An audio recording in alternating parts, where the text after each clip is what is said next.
Alors, toujours un privilège de pouvoir partager la parole. Oui, c'est bon. Allô, oui, c'est bon. J'aimerais vous amener dans Matthieu 9.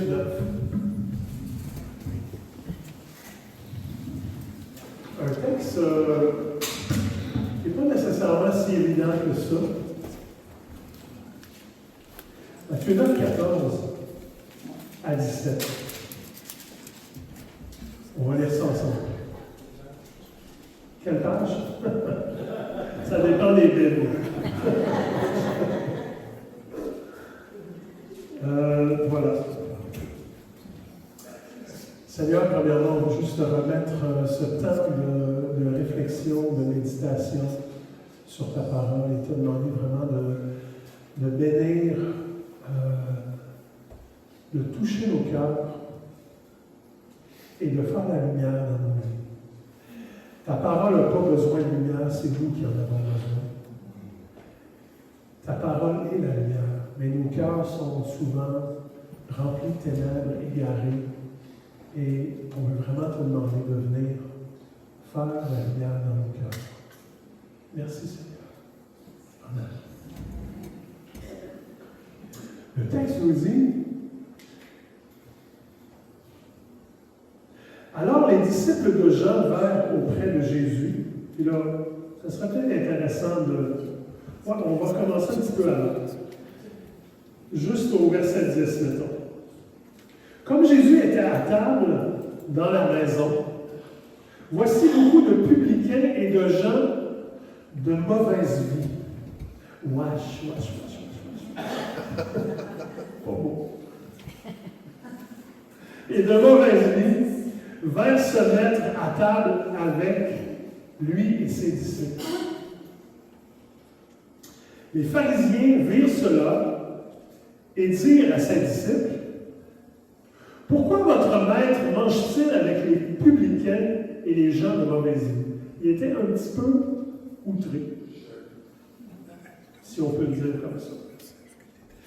Jésus les ayant entendus, parce que généralement les pharisiens ne s'adressent pas à Jésus, ils préfèrent s'adresser aux disciples, c'est plus facile de les tordre. Quand on s'adresse à Jésus, d'habitude, on a une réponse qui frappe. Et c'est souvent pas celle qu'on aurait aimé entendre. Ça... Ouf! OK. Alors, Jésus, les ayant entendus, leur dit: ce ne sont pas ceux qui se portent bien qui ont besoin d'un médecin, mais les malades.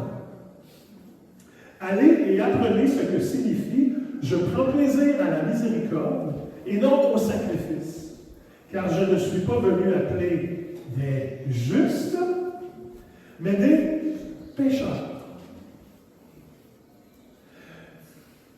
Alors les disciples de Jean vinrent auprès de Jésus et dirent: pourquoi nous et les pharisiens jeûnons-nous tandis que tes disciples ne jeûnent point? Jésus leur répondit: les amis de l'époux peuvent-ils s'affliger pendant que l'époux est avec eux? Les jours viendront où l'époux leur sera enlevé, et alors ils jeûneront. Personne ne met une pièce de drap neuf à un vieil habit, car il emporterait une partie de l'habit et la déchirure serait pire. On ne met pas non plus du vin nouveau dans de vieilles outres. Autrement, les outres se rompent, le vin se répand, et les outres sont perdues. Mais on met le vin nouveau dans des outres neuves, et le vin et les outres se conservent. Wow! Intéressant. Ici,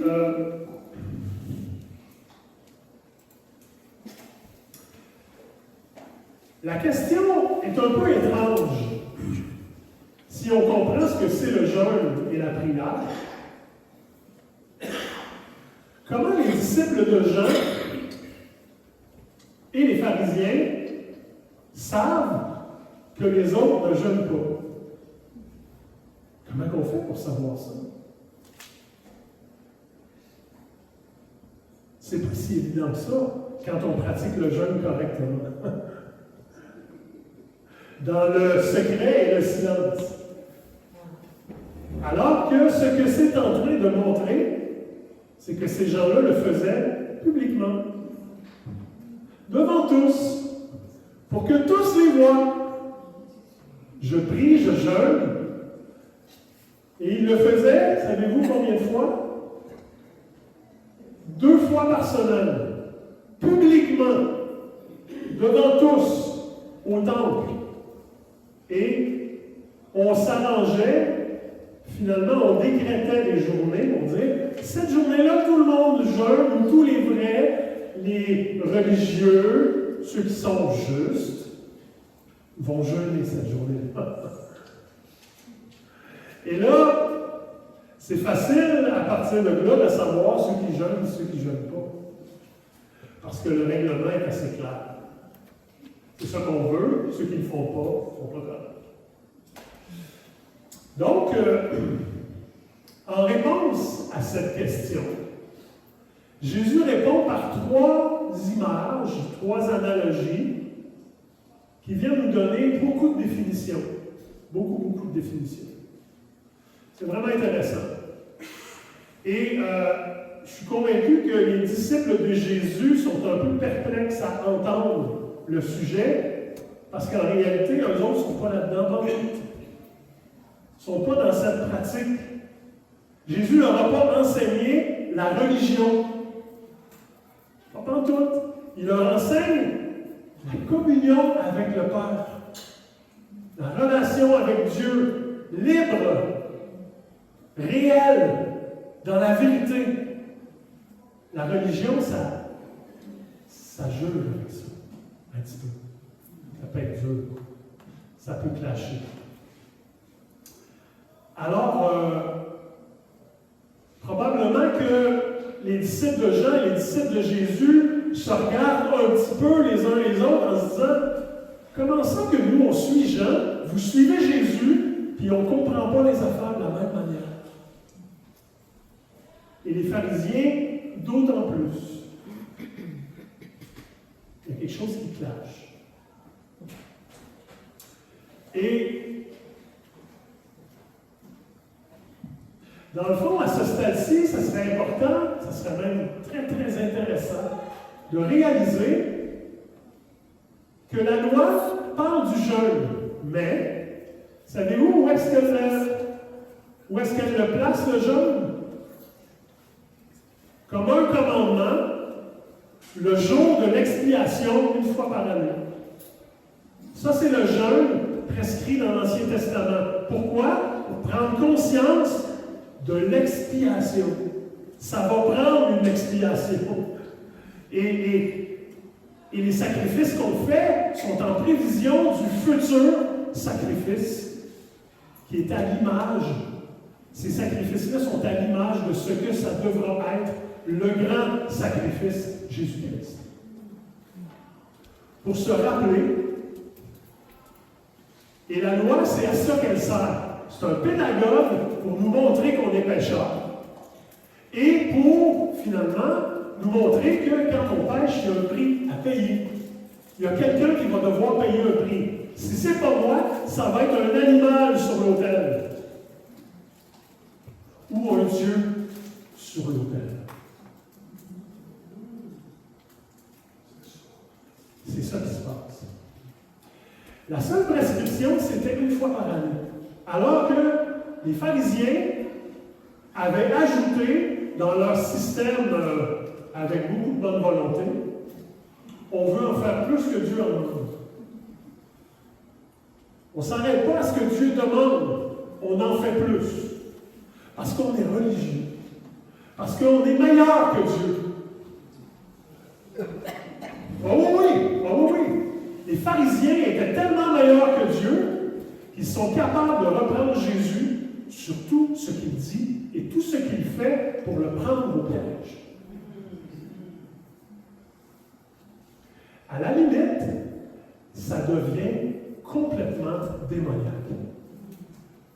Parce que on est animé d'une énergie qui cherche l'erreur. Et pas juste l'erreur chez Dieu. Et le rendre coupable, parce que moi je suis correct. Moi j'ai rien à m'approcher. Moi je suis parfait. Je fais tout ce qu'il faut. Je jeûne 2 fois la semaine. Je prie en public, tout le monde m'entend. Je donne la dîme de tous mes revenus, aussi en public. Devant tous. Cling, cling, cling, cling, cling. Faut que ça sonne. Ça fait beaucoup de bruit. Tout le monde le sait que j'en ai donné beaucoup. Non, pas tout. Alors, on se rend compte que Jésus arrive dans un temps où les hommes ont maquillé la loi de Dieu, l'ont tordue, en ont fait ce qu'ils ont voulu pour en faire une religion à leur image. Pas à ce que Dieu demandait. Dieu demandait un jeûne, 1 fois par année, pour l'expiation. On est rendu à 2 fois par semaine. En public. What's that? C'est quoi? C'est un spectacle. C'est un spectacle. On se donne un spectacle. On jeûne 2 fois la semaine, on donne la dîme, on veut que tout le monde le voit. Et là, c'est super intéressant parce que les 3 images qu'il nous donne, la première, c'est la parabole de l'époux et de ses invités. Il dit, Jésus répond en disant, trouveriez-vous ça normal que pendant que l'époux est avec ses invités, il leur demande de jeûner pendant la noce? Mais non, ça n'a juste pas de bon sens. Jésus est là. Réalisez-vous que les disciples de Jean sont probablement déjà au courant que Jésus est le Messie. Avec Jean qui l'annonce. Ils savent déjà que c'est le Messie. Mais on est tellement religieux que on a Dieu en pleine face. Dieu le Fils, il est là, il est présent, devant eux. Il se présente, il se définit clairement comme étant Dieu. Je suis. Ça fait flipper les pharisiens. Complètement. Ça les choque, parce que personne ne peut, excusez-moi, j'ai comme l'impression que ça touche à ma bouche. Voilà.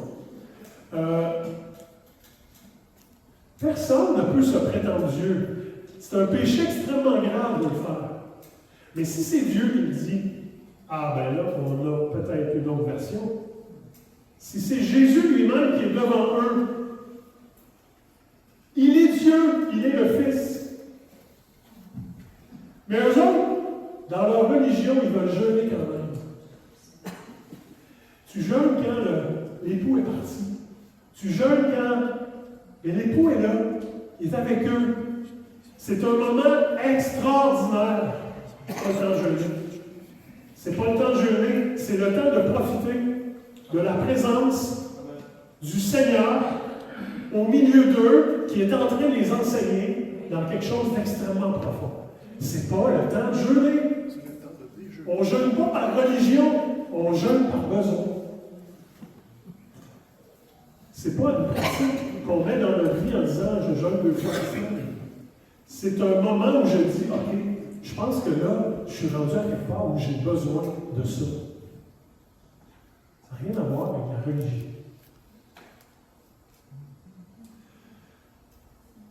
Et ce n'est pas une question de ne pas jeûner, c'est une question de comprendre que ça n'a rien à voir avec le fait de mettre ça dans nos vies comme un genre de médaille ou de rituel à dire « voici, je fais tout ce qu'il faut ».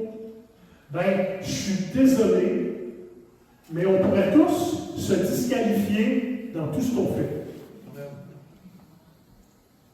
Vous n'en ferez jamais assez de toute façon. Jamais, jamais. Si c'est sur cette base-là, oubliez le projet. Ça n'arrivera pas. Vous êtes juste parce qu'il est juste et il vous a inclus dans sa justice.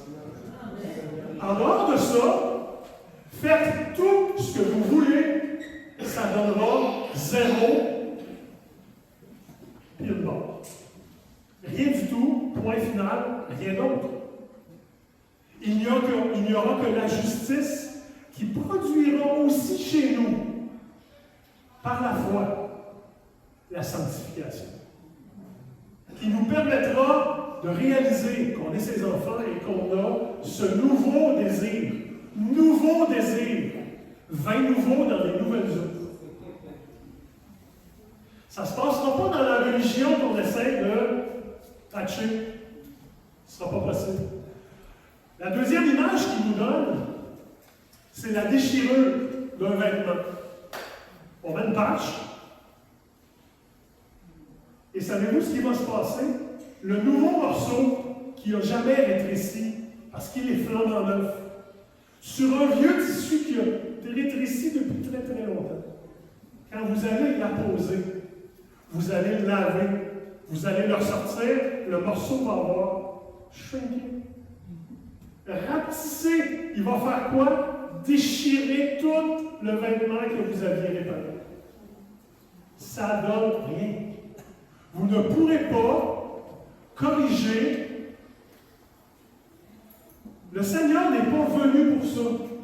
Il n'est pas venu pour corriger la religion en disant « OK, on va juste essayer de faire un effort de plus. » Non. Il est venu nous dire « Sans moi, il n'y a pas d'espoir. Si ce n'est pas moi qui y va, vous ne pourrez pas passer. Vous ne pourrez pas y arriver. » En réalité, c'est une sacrée bonne nouvelle, les amis. Yes. Parce que ça ne dépend pas de vous. Ce n'est pas un patchage, d'une amélioration, d'un facing. Ça ne sera pas ça.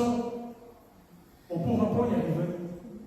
Si on ne réalise pas que c'est l'œuvre de Dieu, par sa justice, du prix qu'il a payé, lui, à la croix, vous êtes juste à cause de ça. Pour aucune autre raison. Pour aucune autre raison. Le reste, oui, on essaie tous de faire le mieux qu'on peut. Je suis conscient. Mais comprenez que la base, ce n'est pas vous. Ce n'est pas le vous amélioré, le vous patché. C'est un nouveau vous qui est né à la croix. C'est une nouvelle naissance. La parole vient dans un nouvel être qui a été créé par Dieu, qui vient nous habiter par l'Esprit. Et si ça, c'est pas une bonne nouvelle, c'est fantastique. C'est fantastique de penser que ce ne sera pas à force de tous mes efforts que je vais y parvenir, mais qu'au départ, je suis les deux pieds sur une base solide et que l'Esprit va travailler dans ma vie. Pour me raffiner, oui, c'est sûr. Vous allez en perdre des morceaux. C'est certain. Vous allez en perdre des bouts. Mais c'est pas grave. On peut perdre un bras, un œil, une jambe, mais on continue. On continue. Parce que le Seigneur fait un ménage dans nous. Et ce qui nous dérange, ce qui nous empêche, il va l'enlever. Il va l'enlever. La troisième image, la parabole des outres, eh bien, elle est encore plus définie. Là, on n'est plus juste en train de nous dire ça ne sera pas par le jeu de la religion, mais là, on est en train de nous parler d'une dynamique qui nous fait voir une incompatibilité complète.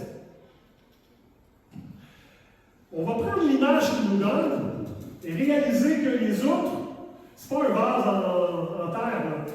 Une outre, c'est un contenant en peau de chèvre. Et c'est là-dedans qu'on fait du vin. On passe ça là-dedans. On remplit de jus frais. Et là, ça va se transformer. Et pour se transformer, il faut qu'on ait une peau neuve. Parce que le liquide va prendre, une fois bouché, de l'expansion. ça va virer l'affaire. Vous perdez le contrôle. C'est plus vous qui menez, c'est le Seigneur. Ce n'est plus votre affaire, c'est la sienne. Mais ça prend une peau neuve. Ça prend la nouvelle outre. Parce que si vous mettez le liquide dans une vieille outre, la vieille outre, elle s'est déjà gonflée. Elle est arrivée à son maximum. Et elle a rendu tout à fait étirée au maximum. Elle est sèche, elle est craquée. Mettez du liquide tout neuf qui va gonfler. Floc. Ça va fendre, ça va pisser tout bas, tout côté. Ça va se répandre à terre. Tout est perdu. L'outre et le vin. Scrap. Fini. Là, il est en train de nous parler de quelque chose d'assez précis. D'assez précis. Vous, nous, ensemble, dans notre énergie personnelle, dans le vieil Adam, dans notre justice propre, dans nos capacités personnelles, ça ne sera pas ça. Ça ne sera pas comme ça. Ça ne sera pas par là. Ça ne veut pas dire que Dieu ne s'en sert pas. Ça ne veut pas dire qu'il ne passe pas à travers ça. Ça veut dire que ce n'est pas sur cette base-là. Rien à voir. Rien à voir. Ça va prendre une nouvelle énergie dans un nouveau contenant. Ça veut dire la vie de l'esprit par la parole dans la nouvelle naissance. Dans la nouvelle justice. En réalité, on a un sacré problème, les amis, si on n'a pas réglé ça. Si on n'a pas réglé dans nos vies le fait que notre justice ne viendra pas de nous, il faut qu'on reparte à la case départ. La case départ. La case départ. C'est ça? La case départ. Il faut vraiment qu'on revienne là. À réaliser, rappelez-vous, quand Moïse était dans le désert, il y a des serpents venimeux qui ont attaqué le peuple. Ils les ont mordus. Mordus à mort. Ils étaient tous pour mourir. La seule façon de s'en sortir, ce n'était pas par soi-même. Rien de là. C'était en regardant le serpent d'airain qui était monté sur le bâton. Le regard fixé sur autre chose.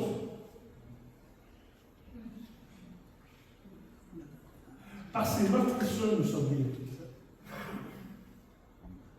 Ésaïe 53. Tout ce qui est dit là, c'est pour nous. Il l'a fait, c'est réglé. Maintenant, il faut qu'on apprenne à vivre dans cette justice du compte réglé entre Dieu et Jésus-Christ. Parce que ça ne s'est pas passé avec nous, ça s'est passé entre eux. Et ils ont décidé ensemble de nous rendre bénéficiaires de cette alliance qu'ils ont fait, le Père et le Fils. De dire, cet amour, cette justice va être attribuée, transférée à tous ceux qui y croiront.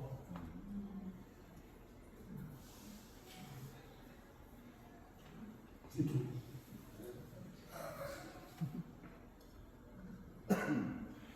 Mais c'est fantastique. C'est fantastique de penser que nos sorts sont réglés. Complètement réglés. Et que maintenant, on peut marcher dans une totale liberté. Vous n'avez pas besoin de passer par un système de religion, de pratique religieuse quelconque. Ça n'a plus sa place. La loi non plus n'a plus sa place en tant que système. Vous y arrivez, vous n'y arriverez pas. Personne d'entre nous va y arriver. C'est trop difficile. C'est pas qu'on veut pas, c'est qu'on peut pas. Jésus a pu, il l'a fait, il a réglé le sort. Et maintenant, nous sommes tous dans cette justice.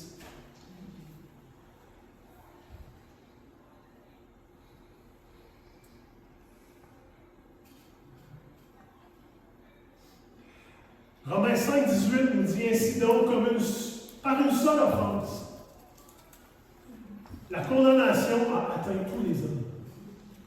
Tout. Morsure mortelle. Tous les hommes. De même, par un seul acte de justice, la justification qui donne la vie s'étend à tous les hommes. Romains 5, 18. Cette œuvre-là,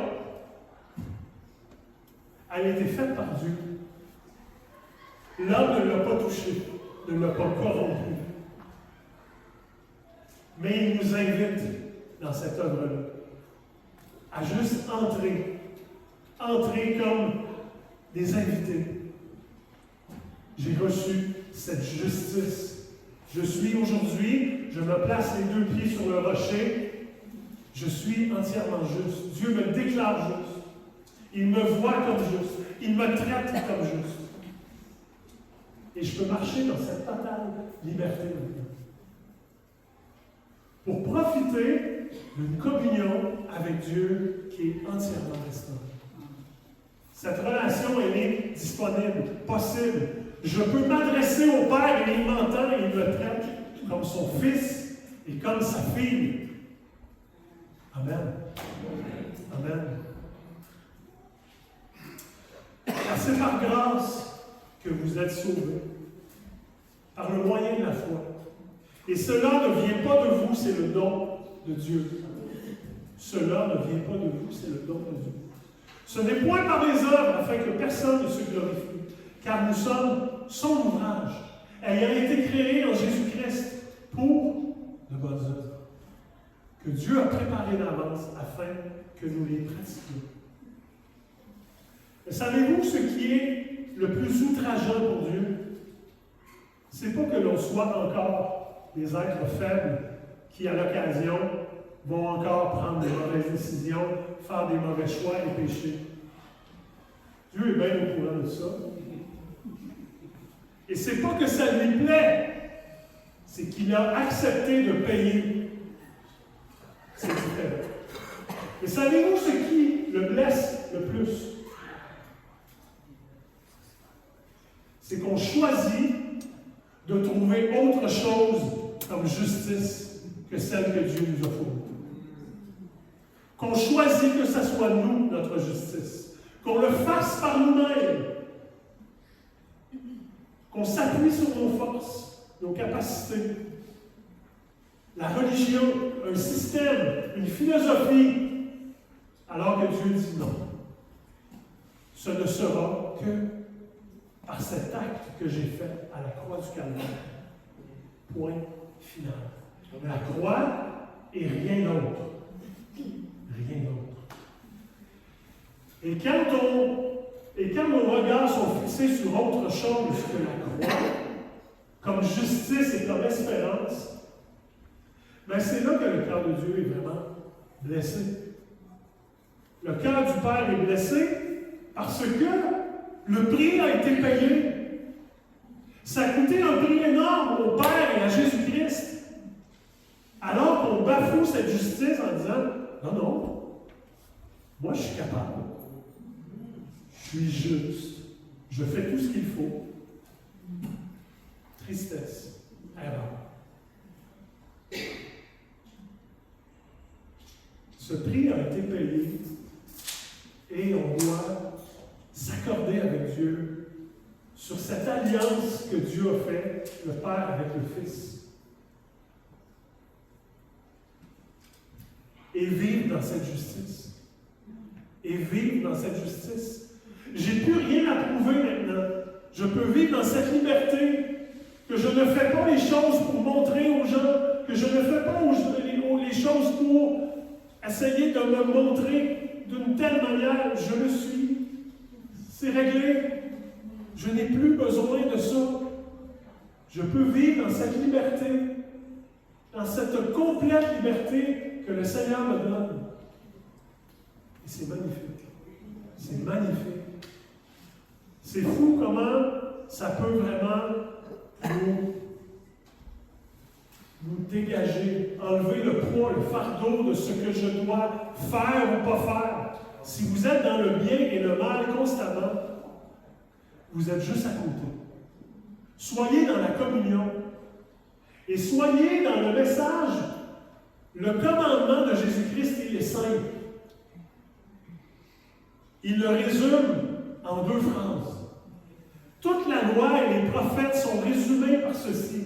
Tu aimeras le Seigneur ton Dieu de tout ton cœur et ton prochain comme toi-même. Le reste, c'est déjà là. Parce que si c'est l'amour de Dieu et du frère qui vous motive, vous êtes dans la volonté de Dieu et vous êtes nécessairement dans l'accomplissement de la loi. Complètement. Complètement. Et c'est tellement magnifique ce que Jésus a enseigné pour nous affranchir, nous rendre libres. Et c'est cette vérité qui nous affranchit. Et elle nous rendra réellement libres. Et il ne faut pas arrêter de focusser sur l'œuvre de Jésus-Christ. Gardez ça devant vos yeux tous les jours de votre vie. Il n'y a rien d'autre que ça. C'est la base de tout. Et jeûnez et priez tant que vous voulez. Mais que votre justice soit Jésus-Christ. Que notre justice soit Jésus-Christ. Amen. Alléluia. Gloire au Seigneur. J'ai rien d'autre à dire. Tout est d'accord. Alléluia. C'est tellement magnifique de se retrouver, même seul dans la présence de Dieu ou en famille dans la présence de Dieu. Commencez toujours par vous approcher de Dieu en réalisant la justice qu'il vous a imputée. La joie vient dans nos cœurs. Oui, j'ai des problèmes. Oui, ça ne va pas super bien. Oui, je suis peut-être malade, puis je suis vieillissant. Mais je suis juste devant Dieu et j'ai un espoir qui ne trompe pas. Une espérance qui ne trompe pas. Ma vie est entre ses mains. Alléluia. C'est magnifique. Et je sais qu'on a une réalité très quotidienne à vivre. Je ne méprise pas ça en passant. Je ne suis pas là pantoute. Mais que ça nous permette de vivre notre quotidien, notre réalité, avec une pensée très ferme, très claire. Je suis juste à cause de Jésus-Christ. Alléluia.